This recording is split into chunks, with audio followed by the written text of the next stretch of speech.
सुनिए, आज का चैप्टर है भूगोल का। ठीक है, आज भूगोल का चैप्टर में है आज जल संसाधन। कौन संसाधन? कौन संसाधन? जल संसाधन। ठीक है, और इस जल संसाधन में आज हम लोग देखेंगे कि जल है तो क्या है।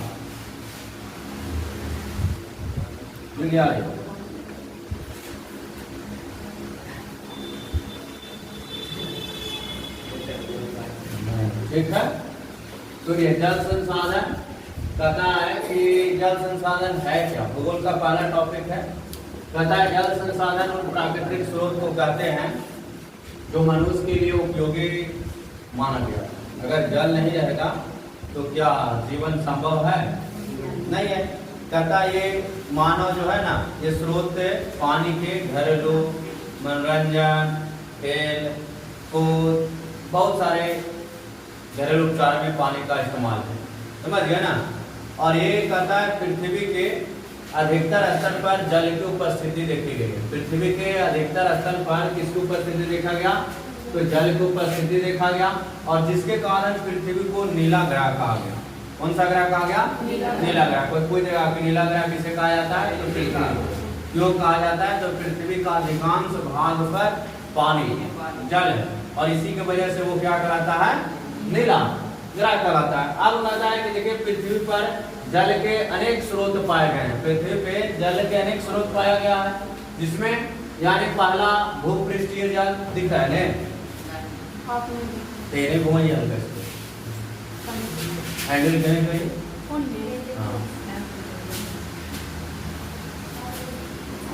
हो गया। सुनिए, यहाँ पे पृथ्वी पर जल के अनेक स्रोत हैं, जिसमें कहा गया भूपृष्ठीय जल, सेकंड है भूमिगत जल, तीसरा है वायुमंडलीय जल, और चौथा है महासागरीय जल। कोई पूछेगा कि पृथ्वी पर कितने प्रकार के जल हैं? तो बहुत सारे, यानी कि चार उसमें प्रमुख है। पहला भूपृष्ठीय, दूसरा भूमिगत, तीसरा वायुमंडलीय और चौथा महासागरीय। मतलब भूपृष्ठीय कहने का अर्थ है, भूपृष्ठीय कहने का अर्थ है कि यानी कि पृथ्वी के तल पर, पृथ्वी के किस पे? पृथ्वी तल पे हो गया, उसको भूपृष्ठीय। भूमिगत जल बोल दिए पृथ्वी के अंदर, पृथ्वी के अंदर के जल को क्या बोलेंगे? पृथ्वी के अंदर, है ना, जल है ना जी, और वही जल को हम लोग अभी क्या कर रहे हैं? प्राप्त कर रहे हैं, जिसको हम बोलते हैं भूमिगत जल। तीसरा है वायुमंडलीय जल। वायुमंडलीय जल का मतलब हो गया वायुमंडल। वायुमंडल का मतलब हवा पानी, जिसको बोलते हैं बादल। क्या बोलते हैं? तब बादल में भी पानी है, उसको हम लोग बोले वायुमंडलीय जल। कौन जल? वायुमंडलीय। और चौथा हो गया आपका महासागर। कौन सागर? महासागर। यानी कि जितने भी छोटे छोटे नदी हैं, वो सब नदी का पानी कहीं न कहीं सागरों में जाकर के मिलती है, और इसकी वजह से बोला गया महासागरीय जल। तो जल के चार प्रमुख स्रोत माना गया। पहला भूमिगत, दूसरा आपका हो गया यानी धरातल का, तीसरा हो गया आपका वायुमंडल का, और चौथा हो गया सागर का। सागर बोलिए या महासागर बोलिए। तो इतना जल के क्या है? स्रोत देखा गया, जिसमें जल का सबसे अगर विशाल भंडार है तो महासागर में है। लेकिन महासागर की जल हम लोग को पीने लायक नहीं है। कोई जगह की बताइए सागर में पानी की तो अंठेल एकदम भरपाई है, बहुत पानी है क्या, लेकिन वो पानी हम लोग को उपयोग के लिए है? उस पानी को उपयोग आप कर सकते हैं? नहीं, वो पानी जो है आपका खरा जल है। कौन जल है? खरा जल। और खरा जल का इस्तेमाल पानी पीने में नहीं किया जाता है। सिर्फ हम लोग कौन सा पानी का इस्तेमाल करते हैं? मीठा जल। कौन जल? मीठा जल या मृदु जल इसको बोलते हैं। मीठा जल को हम लोग इस्तेमाल करते हैं, ना कि खारा जल का इस्तेमाल करते हैं। कहता है कि महासागर में विश्व के कुल जल जो है वो याद रखिएगा 96.5। कितना परसेंट? 96.5% सिर्फ महासागर में। सोचो 100 में मात्र 5% स्तर, बाकी 96% आपका जो है ना वो लगभग पानी ही पानी है, लेकिन पीने लायक पानी नहीं है। कहता है कि उसमें मात्र 2.5%। कितना परसेंट?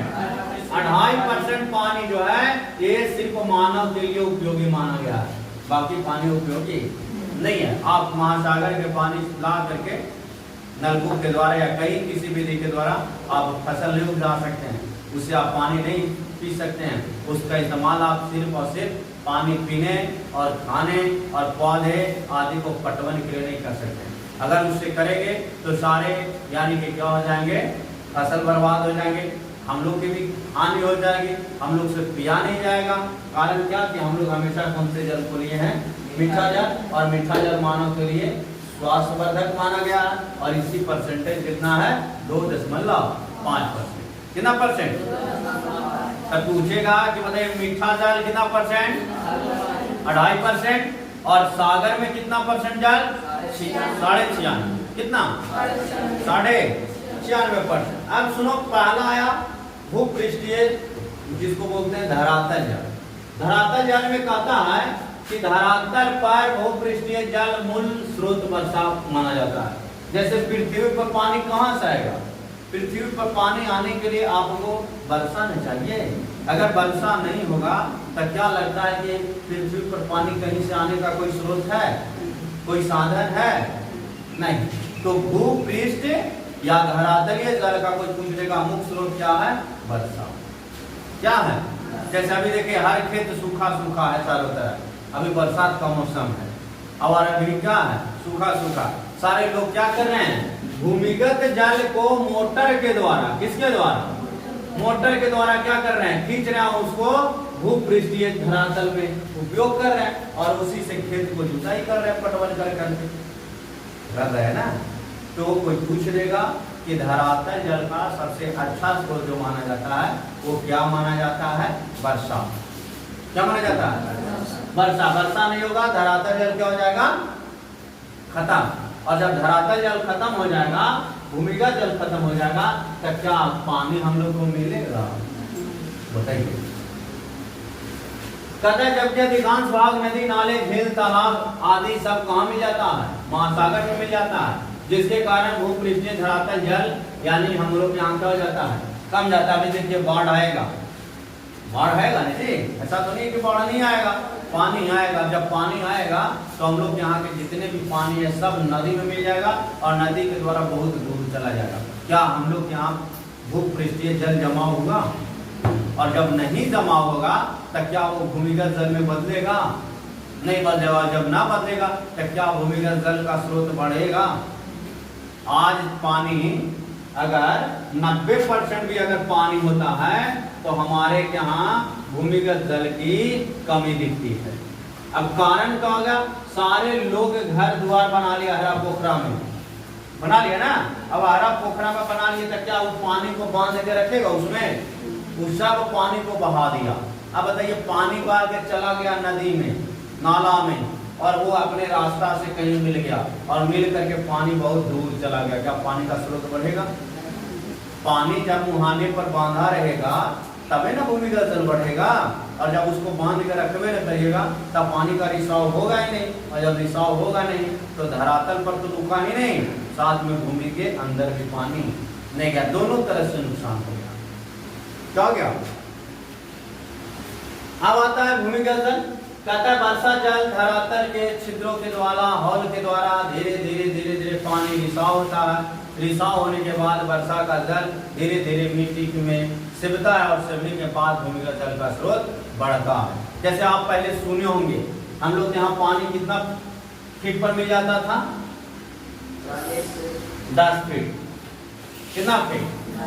10 फीट से गया 30-40, कितना फीट? 30 से 40 गया, 40 से आज सुन रहे हैं 60 गया, और 60 से आज कहाँ चल गया, 120 फीट। बताइए धरातल का पानी बढ़ रहा है या कम रहा है? अगर बढ़ता तो 10 की अपेक्षा 5 होनी चाहिए, 100 की अपेक्षा 40 पे आनी चाहिए। क्या पानी का स्रोत बढ़ रहा है, कम रहा है? कमने का प्रमुख कारण क्या हो गया कि धरातल पर पानी को जमावे नहीं हो रहा है। अब जब धरातल पर पानी जम नहीं रहा है तो वो पानी धीरे धीरे क्या हो रहा है, हम लोग से दूर चला जा रहा है, और वो जो जमा पानी है उसी को हम लोग हैंडपंप के द्वारा, मोटर के द्वारा, ट्यूबवेल के द्वारा उसे निकाल रहे हैं, और निकाल रहे हैं तो पानी का क्या हो रहा है, अतिदोहन हो रहा है, जिसके कारण पानी पर्याप्त मात्रा से बहुत दूर चला गया। आज से देखिए 10 साल पहले बिसलरी का कोई डिमांड था, आरओ का कोई डिमांड था, बताइए कोई नाम जानता था?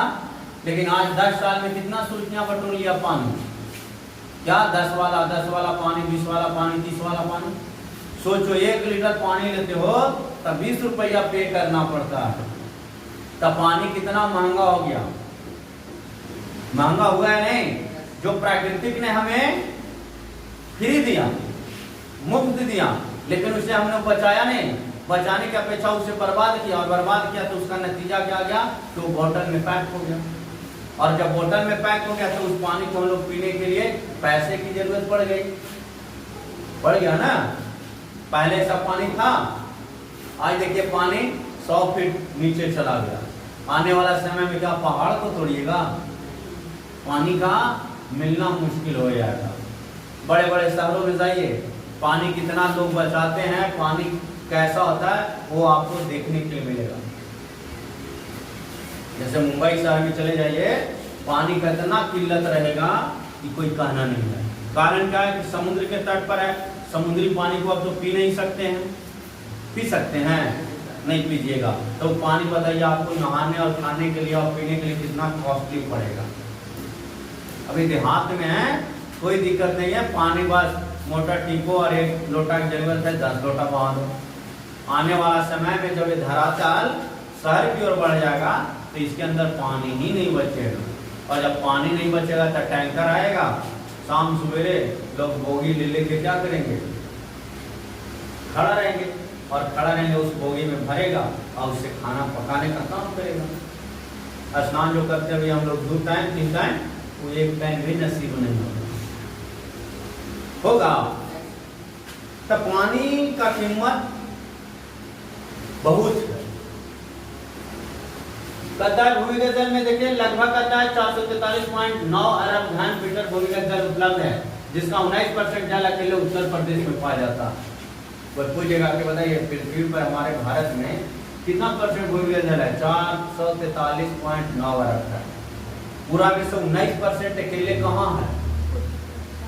यूपी में। सोचिए 100 में 19 अकेले रख लिया, बाकी जो 28 राज्य है 27 राज्य है उसके पास तो 10%, 4%, 3% न गया। अकेले 19% को रखा है उत्तर प्रदेश। जैसे हम लोग ये भूमिगत जल कहाँ से आ रहा है बताइए, कोई साधन है? नदी आया, गंगा भी कहाँ से आई है? यूपी होते कानपुर होते आई है। जमुना भी कहाँ से आई है? यूपी कानपुर इलाहाबाद होते आई है। बिहार में कहाँ है? अब आई है बिहार होते हुए और मुहाना बना करके बक्सर रक्सौल होते हुए दूसरे राज्यों में चली गई। तो बताइए हमारे यहाँ पानी का स्रोत बढ़ेगा कि कमेगा? कमेगा ना। अब सुनो जल संसाधन का वितरण। कहता है जल के वितरण को देखा जाए तो अधिकांश जल दक्षिणी गोलार्ध में ही है। इसी कारण दक्षिणी गोलार्ध को जल गोलार्ध के नाम से भी जाना। तो कोई पूछेगा जल गोलार्ध के नाम से किसे जाना जाता है? दक्षिणी गोलार्ध। किस गोलार्ध को? दक्षिणी गोलार्ध को जल गोलार्ध कहा जाएगा। कहता है इसे स्थल गोलार्ध के नाम से भी जाना जाता है क्योंकि यहाँ पे रहने के लिए जगह है, इसलिए इसको स्थल और जहाँ रहेगा वहाँ स्थल और जल दोनों होगा। कहता है कि भारत में विश्व के लगभग 16% आबादी निवास करती है। तो कोई जगह विश्व के कितना परसेंट भारत में लोग निवास करते हैं? कितना परसेंट? 16% निवास करते हैं। और आबादी के हिसाब से विश्व का लगभग 4% ही जल उपलब्ध है। सोच लो आबादी 16%, लेकिन मात्र आबादी के अनुसार जल हमारे यहाँ 4% है। कितना परसेंट? सोचो आबादी कितना? 16 और आबादी के हिसाब से पानी कितना परसेंट? कितना पानी कम है। 4 गुना पानी क्या है आबादी के अनुसार? कम है। और ये आबादी धीरे धीरे धीरे धीरे और बढ़ रहा है और पानी लगातार धीरे धीरे क्या हो रहा है? कम हो रहा है। और बढ़ेगा कि कमेगा? कमेगा।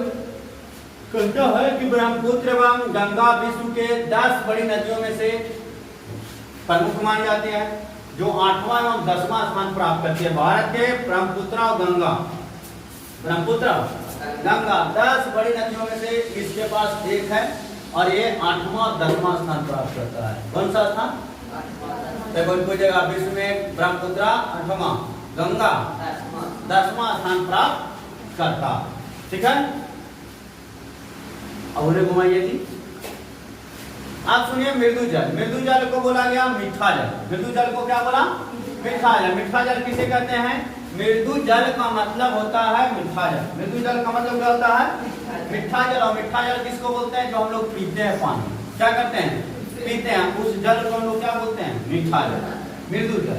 कहता है जिसका उपयोग हम लोग पीने में करते हैं। मृदु जल में साबुन के साथ आसानी से झाग उत्पन्न होता है। आप कभी खारा पानी लीजिए, समुद्र का पानी, और उसमें आप शैम्पू साबुन कीजिए, आपका झाग बनबे नहीं करेगा।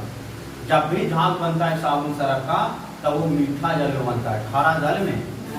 तक याद हो गया कि साबुन, सरफ, शैम्पू जो फेना झाग बनाता है वो कौन सा जल में बनाएगा? मीठा जल में, ना कि खारा जल।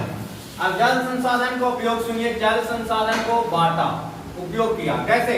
1951 में भारत के प्रति व्यक्ति जल उपलब्ध 5177 घन मीटर था, जो 2001 में 1829 पर आकर टल गया। सोचिए 1951 में हमारे यहाँ कितना था? 5177 घन, और आज 2001 में कितना हो गया? 1829। मतलब कि 5000 था, जो 2000 से कम गया पानी। कितना पानी लगातार कम हो जा रहा है। 2025 सुनो, 2025 ईस्वी तक प्रति व्यक्ति उपलब्ध घन मीटर में बताया है 1342। कितना? 2025 में 1342 घन मीटर प्रति व्यक्ति आज पानी बचेगा। औसतन कहता है जो जल संकट की समस्या का प्रतीक दे दिया। कौन संकट? तब कोई पूछेगा कि बताइए जल संकट किसे बोलेंगे? तब पानी प्रति व्यक्ति आय के औसतन कमी को जल संकट प्रतीक मान गया। क्या मान दिया? जल संकट प्रतीक। और जल संकट कब माना जाएगा? जब पानी पीने के लिए एकदम कम हो जाएगा। ऐसे भी तो कम ही गया ना। 51 में था 5000, 2001 में हो गया 1800, 2000 से कम घन मीटर, और 2025 में मात्र 1342 घन मीटर बच गया। कितना? 1342 घन मीटर तक कितना पानी लगातार क्यों रहा है? पीने वाला कम रहा। कहता है प्राणियों में 65% तथा पौधे में 65 से 99% जल का अंश विद्यमान है। कोई पूछेगा हम लोग के शरीर में कितना परसेंट पानी है? 65। और पेड़ पौधा में 65 से 99। देखिएगा कोई भी पेड़ को आप काटिएगा ना, उसमें पानी रहेगा, मुलायम रहेगा। और मुलायम किसकी वजह से है? पानी की वजह से। हम लोग का शरीर लचीला है, सॉफ्ट है, किसकी वजह से? पानी की वजह से। अगर पानी सब निकल जाएगा, शरीर टिड़वा जाएगा, हड्डी नियन खड़ा हो जाएगा। मुड़ेगा? नहीं मुड़ेगा। तो हम लोग के शरीर में, प्राणियों के शरीर में 65% पानी, और पेड़ पौधे के शरीर में कितना? 65 से 99। 65 से 99%। जल संसाधन के उपयोग क्या है सुनिए। कहता है जल संसाधन का उपयोग जो है ना, पानी पीने में, घरेलू काम में, सिंचाई में, जन स्वास्थ्य में, स्वच्छता में, मल मूत्र विसर्जन के अलावा जल विद्युत, परमाणु संयंत्र, मत्स्य उत्पादन, मछली उत्पादन, जल कृषि आदि में पानी का इस्तेमाल किया जाता है। तो पानी का इस्तेमाल कहाँ कहाँ होता है? याद हो गया? मछली उत्पादन से लेकर सिंचाई से लेकर के, यानी स्नान करने और खाना पकाने तक किसका इस्तेमाल होता है? किसका? जल मतलब पानी का। आप सुनो बहुउद्देशीय परियोजना पे। कौन परियोजना? बहुउद्देशीय परियोजना से आप क्या समझते हैं? बहुत अच्छा सवाल है, सुनिए। कहता है बाढ़ नियंत्रण। कौन नियंत्रण?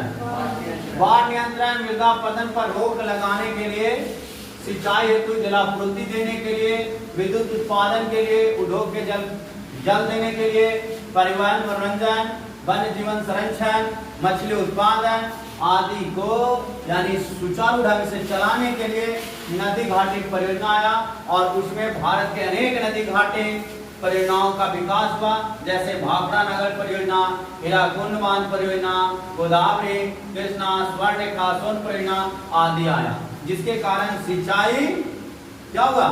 सिंचाई सुलभ हुआ, मछली पालन सुलभ हुआ, जल विद्युत सुलभ हुआ। समझ गए? ये किसके कारण? बहुउद्देशीय परियोजना के कारण। नदी पर बना दिया डैम, नदी को पानी को रोका, उसको नहर निकाल दिया, सिंचाई की व्यवस्था कर दिया, तालाब बनवाया, तालाब में मछली पाला। समझ गया? डैम में मछली पाला, तो इसे बहुउद्देशीय परियोजना कहलाया। कोई दिक्कत? भारत के प्रथम प्रधानमंत्री जवाहरलाल नेहरू परियोजना को आधुनिक भारत का मंदिर कहा था। कोई पूछेगा कि कौन भारत के प्रधानमंत्री थे जो भारत के आधुनिक परियोजना को मंदिर बताने का काम किए थे? तो पंडित जवाहरलाल नेहरू। और इसीलिए बताए थे कि आज जो पूरे गांव शहर है ये बहुउद्देशीय परियोजना पर टिका हुआ है। आज जैसे हम लोग कहा गया ना, बिहार का चावल का कटोरा किसे कहा गया जी? बिहार के चावल का कटोरा रोहतास जिला। कौन जिला? रोहतास औरंगाबाद ये जो जिला है इसको चावल का कटोरा क्यों कहा गया? कहने के पीछे कारण है इसमें बहुउद्देशीय परियोजना से जोड़ा गया। बहुउद्देशीय परियोजना का मतलब सोन नदी घाटी से नहर निकाल दिया सिंचाई के लिए, और जब नहर निकाल दिया तो वहाँ फसल मरेगा।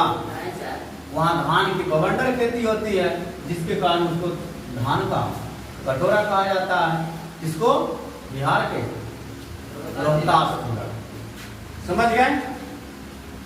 पहला आया नर्मदा बचाओ। कौन बचाओ? कहता है नर्मदा नदी गुजरात और महाराष्ट्र और मध्य प्रदेश से होकर गुजरती है। जो नर्मदा घाटी के विकास योजना के तहत नर्मदा उसकी सहायक नदियां पर 30 बड़े बड़े बांध बना दिया था। कितने बड़े? 30 बड़े बड़े बांध और 135 मंजिला बांध, 300 छोटे बांध बनाने का प्रस्ताव रखा। इस बांध के निर्माण से 245 गाँव के डूबने की आशंका हो गई थी, जिसके कारण से गांव वाले सब एकजुट हो गए और एकजुट होकर के सारे लोग विरोध करना शुरू कर दिया कि हम बांध बनने नहीं देंगे। कारण क्या था कि हमारे गांव की पूरी बस्तियां डूब जाएगी, इससे जान माल का ज्यादा क्या हो जाएगा? नुकसान होगा। इसीलिए बोला गया था क्या बाबू? नर्मदा बचाओ। कौन बचाओ? क्या कोई पूछेगा नर्मदा बचाओ आंदोलन कब चला था? 1968 में। और एक नेता कौन था? मेघा पाटेकर। कौन था? कौन था? मेघा पाटेकर। वहाँ कितने लोगों को वहाँ जगह छोड़ के भागना पड़ता? 2.5 लाख। कितना लाख? 2.5 लाख लोगों को उस जगह छोड़ कर क्या करना पड़ता? भागना पड़ता। और 2.5 लाख क्या किया? मिल करके आंदोलन निकाल दिया। उस आंदोलन का क्या नाम दिया? नर्मदा बचाओ आंदोलन।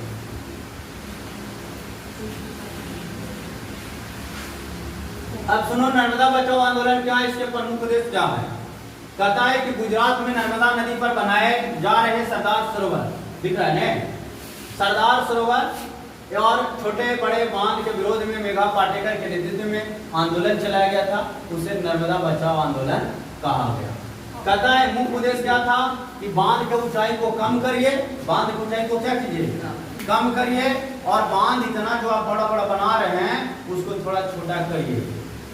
समझ गए? ताकि बांध में ज्यादा पानी स्टोर ना हो। अगर स्टोर होगा बांध टूटेगा, हमारा पूरा गांव जा जाएगा इस बांध में, उड़ करके चला जाएगा। और ये मुआवजा दिया जाए। क्या दिया जाए?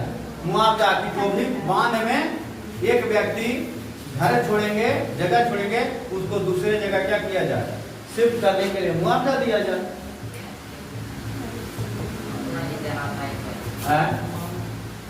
घुमाओ नहीं, क्या दिक्कत है?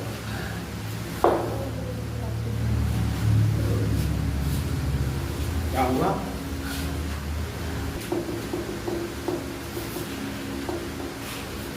अब आया जल संकट। कौन संकट?